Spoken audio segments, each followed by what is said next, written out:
질문 한번 소개해 드릴게요. 다음은 따로 부부라고 보내주신 분이세요. 근데 딱 봐도 시급한 것이 동반인 이름을 적는 난에 아직도 법정 남편과 같이 오겠다 이렇게 쓰셨어요. 야, 약간 방청 끝나고 서초동 같이 가실까 봐 제가 좀 걱정이 되긴 하는데 예, 일단 좀 소개를 해드리도록 하겠습니다. 아직도 우리나라에 존재하는 정말 남편이에요. 가족 모임, 부부 모임 어딜 가도 남편은 제 옆에 없어요.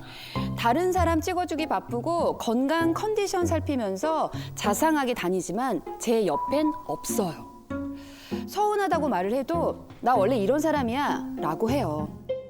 제가 김창옥 선생님 영상을 보고 있으니까 남편이 웬일로 같이 보러 가자고 하네요. 뭔가 느끼는 게 있으려나요? 라고 해주셨습니다. 자, 일단 아내분께 좀 자세한 얘기를 들어보고 싶은데 우리 남편분 이게 딱 뵀을 때는 인상도 너무 좋으시고 아내분한테 따뜻할 것 같긴 한데 왜 자꾸 이제 다른 쪽으로 매번 가시나요? 우리 아내분께서 좀 설명을 해주세요. 연애할 때는 정말 잘해줬어요. 이렇게 그때 남이었잖아요. 연애할 때는 법적으로 남일 때는 너무 잘해줘서 제가 아프다 그러면 밤 늦은 시간이라도 또 아파란 말만 들어도 아무리 늦어도 약국 가서 약도 사다 주고 너무 잘해줬어요. 그래서 제가 또 이 사람을 또 좋아하게 된 계기 중에 하나가 우연히 빈강이 둘 다 똑같이 빈강이라 그냥 우연히 같이 밥을 먹게 됐는데 갑자기 매미가 소리가 점점 가까이 들리는 느낌이 나서 이상하다 하면서 밥을 먹는데 갑자기 느낌이 섬찟한 느낌이 난 거예요. 그래서 그 당시는 여학생이고 그래도 선배인 남자 앞에서 밥을 먹고 있는데 매미가 울다고 어떻게 할 방법이 없는 거예요. 치마 속에서 분명히 매미는 울고 있는데 당황해서 어떻게 할지를 몰라가지고 있다가 얼굴이 하얗게 되니까는 왜 그러냐고 매미가 너무 가까이 4살 가까이서 우는 것 같다고 얘기를 했더니 아무렇지도 않게 식탁 밑으로 가서 잡아서 그냥 아무렇지도 않게 버려준 거예요. 근데 저는 너무 수치스럽고 창피해서 또 학교에 소문날까 봐도 좀 그랬고 했는데 그걸 그냥 소문도 안 나고 조용히 그냥 그렇게 끝낸 거여서 저 사람 괜찮다. 매력 있다라고. 멋지다. 결혼하고 나니까 정말 이제 부부가 되니까 가족이 되니까 이 사람이 하는 배려 속에서 제 자리가 없고 쟤는 그냥 옆에 이렇게 붙어 있는 사람이 돼서 내가 나 자존심도 상하고 속상하고 힘들다.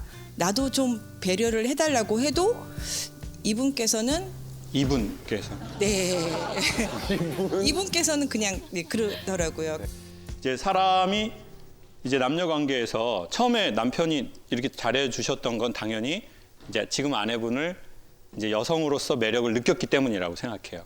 그게 되게 매너 있게 테이블 밑에 들어가서 얼른 매미를 딱 잡고 그걸 아무에게도 말하지 않고 그런 되게 젠틀함이나 되게 그런 걸 보일 수도 있고 여러 가지 이벤트를 할 수 있죠. 왜냐하면 너무 이제 이성으로 마음에 들었으니까. 근데 이제 결혼을 하고 우리가 계속 이제 부부의 얼굴을 보고 뭐 부부관계도 갖고 그러면 이제 남자의 눈은 시각적 정보에 익숙해지는 때가 오거든요. 이제 뇌과학자분들의 말에 의하면 인간의 뇌가 자기가 자기를 인지하는 부분이 있고 자기가 타인을 인지하는 부분이 있는데 배우자는 시간이 좀 더 지날수록 자기가 자기를 인지하는 부분으로 인지를 한대요. 그러니까 나와 동일시하게 된다는 거예요. 그럴 것 같아. 편하니까. 많은 남자들의 이야기를 들어보고 서로 이렇게 시간을 지내보면 사실은 자기가 자기를 대하듯이 자기 아내를 대하는 거고 그래서 사실 이 남자는 진짜 남을 잘 챙기는 것 같고 때로는 자기를 잘 챙기는 것 같지만 자기를 되게 방치하고 안 찾아가고 자기를 외롭게 하는 남자일지도 모르는 경우가 많았던 것 같아요. 그러면 어쩌면 우리는 그걸 누구에게 받고 싶었냐? 뭐 제 경우엔 저희 아버지에게, 내 아버지에게 받고 싶은 인정, 내 어머니에게 받고 싶은 인정, 아니면 화목한 가정에서 자라고 싶었던 아이의 소망. 뭐 이런 것들이 있을 수도 있는 것 같아요. 우리 남편분은 어렸을 적에 아버지하고 어머니하고의 관계가 좀 인정도 많이 받고 충분한 어떤 케어도 받고 좀 아동으로서 그 시기를 이렇게 지내신 것 같으세요? 아니면 조금 본인이 생각하기엔 모자라게 지내신 것 같으세요? 많이 모자라게 지낸 것 같고요.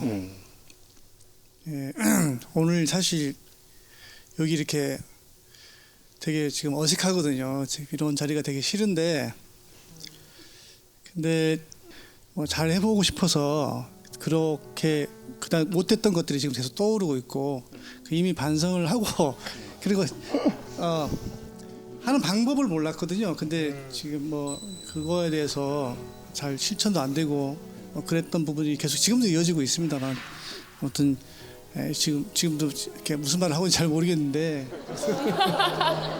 근데 이제 어떻게 보면 사실 가장 오기 어려운 게 여기에 오는 거거든요. 맞아요. 맞아요. 왜냐하면 이건 아내가 오고 싶어 하셔서 왔을 거 아니겠어요. 보통 남자가 자기 자신을 직면하는 게 제일 어려워요. 내 과거를 봐야 하고. 근데 나는 이걸 보고 어떻게 해야 될지 모르겠어요. 그리고 대단한 각오가 돼 있지도 않아요.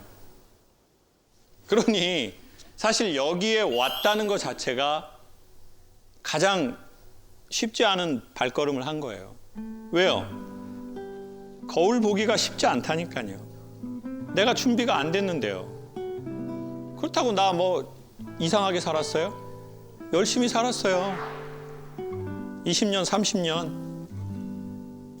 죽게 아니면 살기로. 하기 싫어도 했어요. 하고 싶지 않아도 했다고요. 그 일들을. 그런데 난 또 이것까지 갖고 일해야 돼? 내가 가정을 위해서 열심히 안 하는 것도 아니고 그냥 좀 이런 거 갖고 좀 이렇게만 좀 내버려 주라. 그래서 선생님이 여기 오는 거 정말 불편하고 싫고요. 100% 1000% 동의요. 그리고 여성분들께 부탁하건대 그 시간을 너무 여성의 입장에서 정하지 말고 남편의 시기가 있을 테니 남편의 때가 있을 테니 만약 힘이 되거든 니네 아빠가 어떤 사람인지 알아? 이렇게 보다는 아빠 엄청 힘드셔서 그런 거야. 그러니까 아빠 좀 이렇게 편안하게 해드려. 남편이 그 소리 다 들어요. 근데 니네 아빠가 어떤 사람인지 아냐? 다른 사람한텐 100점, 나한텐 0점이야. 엄마가 그냥 몇 마디만 하잖아. 니네 아빠는 사회활동 끝이야.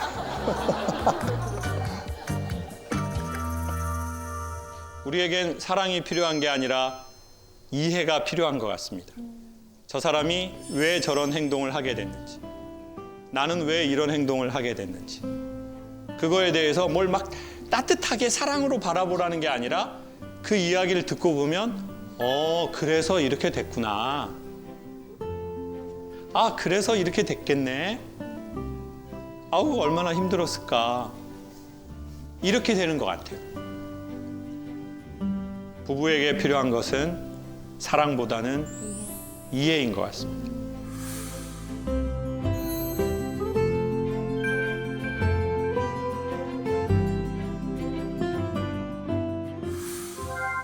다음은요, 본인을 거리를 두는 부부라고 소개를 하신 아내분이십니다. 근데 무슨 거리를 두고 계신 건지 제가 한번 읽어보도록 할게요. 결혼 13년 차, 10여 년의 권태기 끝에 많이 편안해진 부부입니다. 남편과 저는 달라도 너무 달라서 함께하는 게 거의 없어요. 대화도 잘 안 됩니다. 저는 말에 예민한 사람인데 남편은 말을 툭툭 내뱉는 편이라 힘들어요. 요즘에 많이 편안해졌다고 대화하는 방법을. 그런데 남편도 대화가 잘 되지 않아서 답답함을 느끼긴 하나 봐요. 어느 날 김창옥 선생님께서 부부 사이의 대화에 대해서 말씀하신 동영상을 봤다면서 저에게 말 좀 예쁘게 하라고 이야기를 하더라고요. 갑자기요? 갑자기? 하루에도 수십 번씩 죽이고 싶었다가 안쓰러웠다가 좋았다가 온갖 감정이 드는데 우리 부부 지금처럼 무건수행을 계속해도 되는 걸까요? 아니면 거리를 좁히기 위해서 좀 더 다가가야 할까요? 라고 해주셨습니다. 자, 일단 어디 계신지 한번 인사 나눠볼게요. 어디 계세요? 네. 저 옆에 계시군요. 안녕하세요. 예. 네. 근데 이거 제가 궁금한 게 선생님이 생각하기에 선생님은 좀 말을 예쁘게 하는 좀 스타일이신 것 같아요. 어때요? 저는 좀 경우에 따라 반반인 것 같은데. 아, 반반? 네. 근데 그러니까 남편이 그렇게 말했던 거를 저도 이해는 해요. 아, 그래요? 예를 들면 어떤 때예요? 이제 뭔가 제가 얘기를 했을 때, 그러니까 저는 공감까지는 바라지 않거든요. 사실 이해도 바라지 않아요. 근데 낮에 따로 지내는 시간에 뭐 속상했던 일이 있을 수도 있고 심지어 기쁜 일이 있을 수도 있는데 그런 걸 집에 와서 이야기하면 자꾸 저를 평가하는 거예요. 그러니까 제가 뭐 나 이런 일이 있어서 너무 기분 나쁘고 속상했어. 진짜 짜증났어. 그러면은 그건 네가 이렇게 했으니까 그런 거 아니야? 아니면 그러니까 저에 대해서 그런 거 아니야? 아니면 그러니까 저에 대해서 약간 그 상황에 대해서 진짜 무슨 판사처럼. 그러니까 제가 보기엔 남자분 입장으로 살짝 얘기, 그건 되게 우리가 반복되는 얘기인데 그런 것 같아요. 이 문제가 반복해서 일어나게 하지 않으려면 이렇게 해야 된다. 그게 내가 너의 편이라는 뜻이다. 내가 그거는 속으로는 다 알고 나서 아이고 뭐 자기가 힘들었지 그 X들 다 또라이 다 뒤져버려야 돼 그런 새끼들 벨벨벨 되는 새끼들 이런 거는 야 이건 진짜 아니다. 이게 뭐야 그냥 문제를 덮는 거지. 근데 저도 그런 반응을 바라진 않거든요. 근데 두 분은 지금 되게 바짝 붙어 앉으셨네요.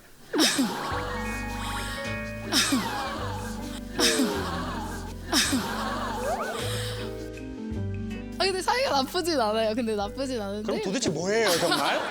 아니 나도 모르겠어. 뭐예요? 아니 나도 모르겠어. 그냥 막 짰다가 사이가 안 나쁘다고 했다가 부부를 알 수가 없어. 내가 부부 세계는 도대체 그건 정말 자기들 둘만의 얘기인 것 같아요. 근데 남편분한테 한번 좀 들어보면 좋을 것 같아요. 근데 서로 대화가 안 된다는 게 솔직히 좀 나이 차이가 많이 나거든요, 와이프하고. 그래서 와이프가 어떤 상황이나 생활에서 문제가 생겼을 때 저는 마음적으로 그거를 해결을 해야 된다는 생각에 항상 정리를 하게 돼요. 와이프는 와이프 입장에서 나 좀 이해해줘라. 내가 이랬으니까 좀 와서 이렇게 오글거리는 말도 해주고 해야 되는데 저는 성격이 그런 성격이 아니라서 좀 그런 게 서툴어요, 되게. 그러다 보니까 대화가 자주 안 이루어지는 거죠. 그러니까 그게 저는 강연하면서 느끼는 게 제가 이제 강연을 딱 하잖아요. 그럼 이게 안 보는 척하면서 사람들 눈치를 되게 많이 보거든요. 그러면 딱 공연장 무대 앞에 서면 어떤 분이 보일까요? 병원을 여기서 이러고 있어. 관심 없어 보여. 공감을 계속하는 사람? 맞아요. 그러니까 진심으로. 근데 막 자기만의 리액션이 있어요. 막 이렇게 한다든지, 막 이렇게, 이 새끼 막 이게. 근데 그게 정해져 있지 않아요. 되게 고유한 그게 있어요. 그리고 이제 우리 남편분이 딱 되게 옛날 아버지처럼 딱 이런 게 있다가 딱 순간 이게 딱 풀어질 때 딱 이렇게 웃는 표정이 있거든요. 마치 이렇게 마른 매화 나무에서 딱 꽃이 홍매화가 딱 이렇게 군집해서 피는 것 같은 그런 느낌이 있어요. 그럼 그 표정이 저한테는 되게 인상 깊어요. 그러니까 여러분이 이렇게 전체로 이렇게 또 옷도 되게 파란 걸로 지금 전 무슨 교회 수련회인 줄 알았어요. 여기 뭐 집사님들 수련회인가 뭐 왜 이렇게 옷을 단체로 맞춰 입고 오셨나? 근데 제가 지금도 이런 애드립을 딱 칠 때 여러분이 동시로 딱 이렇게 웃는 에너지가 있어요. 그러면 그걸 받고 다시 이렇게 딱 나가는 거거든요. 근데 어쩌면 배우자 사이에도 약간 그게 필요한데 그게 오히려 저는 그런 것 같아요. 약간 이거는 우리가 배울 필요가 있는, 배울 가치가 있는 기술인 것 같은데 나 그랬어. 그랬을 때 그랬겠네. 나 너무 짜증나더라고 할 때 그거 되게 짜증났겠네. 사실 이거거든요. 이 사람이 이 헤르츠로 할 때 이 헤르츠로. 제가 아버지가 돌아가셨잖아요. 돌아가신 날 오전에 연락을 받았어요. 창우가 아버지 엄마 품에서 돌아가셨어. 얼른 와. 근데 그날 오전에 강연이 하나 있었고 오후에 유튜브 방송이 하나 있었어요. 당일 취소는 못 하겠는 거예요. 멀리에서 오시는 건데. 사람들이 저를 부를 때는 보통 신나게 강의해달라고 불러요. 근데 신이 안 나는 거예요. 물론 아버지가 나이가 돼서 돌아가셨지만 어떻게 신이 나겠어요. 아버지 돌아가셨는데. 그래서 제가 저 너무 죄송해요. 여러분이 코로나로 힘들어가지고 이제 강사 불렀는데 유쾌하게 해달라고 신나게 해달라고. 근데 제가 아침에 아버지 돌아가셔가지고 이렇게 가면 좋은데 약속을 어기긴 그래서 제가 강연하고 있습니다. 제가 신나지 못해서 이렇게 너무 죄송해요. 이렇게 처음 보는 사람한테 딱 얘기했는데 이 100명이 동시에 이렇게 하는 거 있잖아요. 어떡해요. 이런 소리 있잖아요. 근데 순간 정말 이 객석에서 엄청 큰 종이 땅 하고 치니까 그게 객석에 있는 이 작은 한 사람에게 그 하우링이 엄청 부드럽게 땅 오면서 제 슬픔을 순간 진동이 진동을 탁 만나서 없애서 고요하게 만들어버리더라고요. 저 강의 10,000번 했는데요. 그날 강의가 제가 느끼기에 제일 잘 되는 거예요. 사람들이 끝날 때쯤에 강의 너무 좋다고 기왕지사 이렇게 된 거 30분만 더 해달라고 하더라고요. 저는 그때 머리 검은 것들은 거둬들이면 안 돼. 거두지 거두면 안 돼. 거두면 안 돼. 마라. 어쩌면 제가 보기에 우리의 슬픔은 언제 사라지냐? 문제를 해결할 때 사라지는 게 아닌 것 같은 거예요. 그래서 사실 우리에게 진짜 필요한 것은 구원이 아니라 해결책이 아니라, 근데 남편은 그렇게 생각할 수 있죠. 내가 나이가 많고 내 아내가 어리고 훨씬 경험치가 많잖아요. 근데 때로는 그거보다 사실 아내도 어떤 식으로든 다 찾아갈 거거든요. 그리고 실수하면서 찾아가야 되거든요. 그냥 본인이. 누가 말해서 찾아가는 게 아니라. 그때 우리가 배우자로서나 부모로서 필요한 역할은 아우 얼마나 힘들어. 야 너무 속상했겠다. 아우 너무 짜증났겠는데.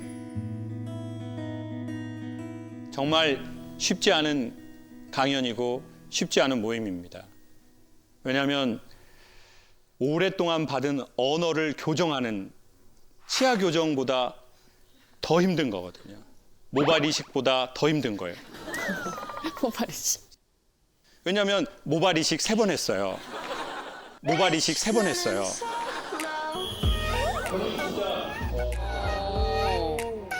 티 안 나. 저는 진짜 결혼은 선택, 모발 이식은 필수라고 생각해요. 아, 그 전혀 몰랐어요. 저는 몰랐죠. 예. 네. 너무 자연스럽게. 근데 세상에 여기서 자라던 걸 뽑아서 여기다 심는 거잖아요. 그게 바로 자라지 않아요. 2개월 만에 다 빠져요. 그리고 다시 나는데 1년이 걸렸어요.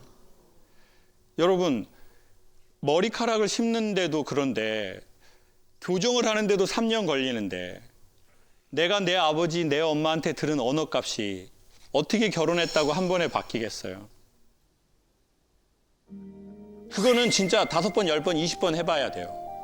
그리고 분명히 그럴 만한 가치가 있습니다. 부디 꼭 한번 실험해 보실 만한 가치가 있으니 추천드리겠습니다.